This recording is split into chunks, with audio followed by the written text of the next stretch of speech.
Ravi de vous retrouver dans ce flash d'information. Bonsoir et bienvenue à tous. Une concertation pour la révision de la charte des partis politiques au Mali s'est tenue du 16 au 17 avril à l'ambassade du Mali au Sénégal. Cette concertation qui avait 3 thématiques concernait toutes les forces vives de la nation. À cet effet, l'ambassadeur du Mali au Sénégal était chargé de superviser les travaux. À la fin des travaux, Boubacar Biro Diallo s'est dit satisfait de ces 2 jours de travail. Ce sont des forces vives de la nation. Donc je pense que c'est une bonne chose. Moi je pense que s'il y a un débat qui concerne votre avenir et que vous ne participez pas, c'est un choix qu'ils ont fait, qu'on respecte. Mais l'idéal aurait été qu'ils participent massivement pour venir dire au moins donner leur point de vue et expliquer leur vision de ce qui a été soumis à débat. Mais la politique de la chaise vide, ce n'est pas une bonne politique. Je le regrette très sincèrement et souhaiterais leur lancer un appel pour de telles initiatives qu'ils participent dorénavant dans l'avenir. Je ne peux pas présager de ce qui sera décidé, mais l'opportunité d'offrir aux Maliens de discuter, d'échanger, de donner leur point de vue sur les 3 thématiques qui ont été soumises me paraît importante. Et je pense que c'est la chose la plus importante pour moi. Maintenant, les recommandations qui seront formulées, retenues, sont celles des forces vives de la nation et elles méritent d'être prises en compte aussi. Donc, nous pouvons présager de ce qui sera décidé. Je pense que celles qui seront retenues seront certainement les points de vue émis par chaque Malien, chaque Malienne, et ces points de vue méritent d'être pris en compte. Un sentiment de joie, un sentiment de fierté, parce qu'il y a une mobilisation massive qui témoigne de leur degré élevé du patriotisme, leur sens élevé du devoir et surtout leur souci de prendre une part active au débat qui concerne leur pays, leur nation, l'avenir de leur pays et une façon directe de participer à l'édification de la nation.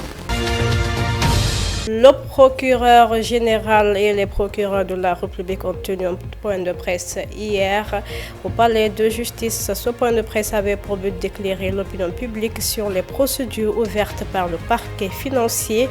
Lors de cette rencontre, le procureur de la République financière a exposé les diligences qui ont été accomplies depuis l'installation du pôle judiciaire financier à la date du 17 septembre 2024.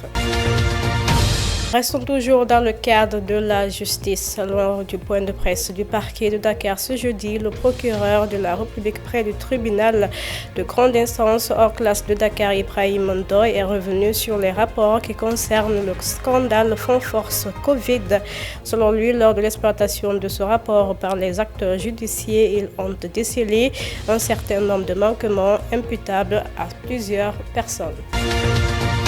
Dans le même siège, le parquet financier, par la voix du procureur Abdoulaye Sylla avec les procureurs Mbacké Fall et Ibrahim Ndoye, a annoncé à l'occasion du point de presse ce jeudi des enquêtes qui ont abouti à l'arrestation de 262 personnes impliquées dans 293 dossiers, 20 rapports de la CENTIF et 8 de l'OFNAC. Dans son intervention, Abdoulaye Sylla ajoute que 11 titres fonciers ont été saisis à Rufisque, Thiès et Mbour, 92 véhicules, 2 titres fonciers provisoirement au nom de l'État du Sénégal.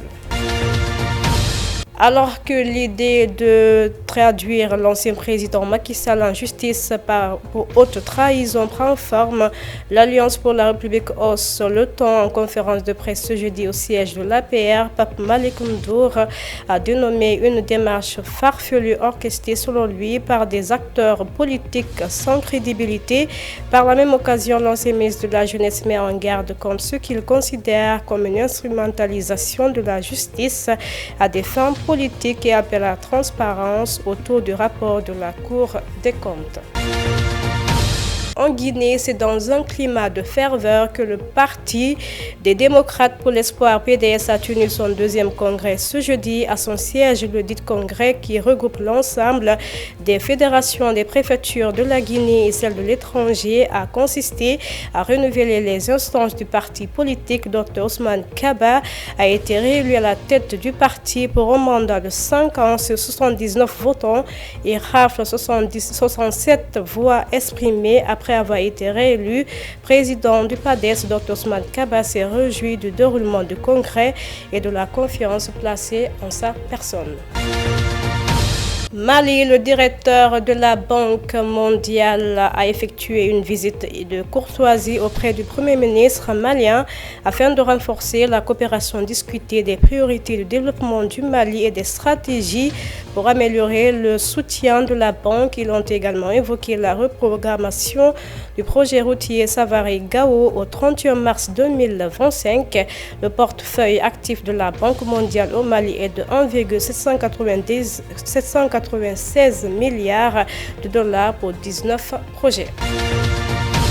Le président du Faso, le capitaine Ibrahim Traoré, a accordé ce jeudi une audience à Dr Zakaya, envoyé spécial de la présidente de la République unie de Tanzanie, Samia Suluhu Hassan. À la sortie de cette audience, Dr Zakaya est revenu sur les points essentiels de cette rencontre. Il souligne qu'il y a eu un échange avec Ibrahim Traoré concernant la coopération entre la Tanzanie et le Burkina.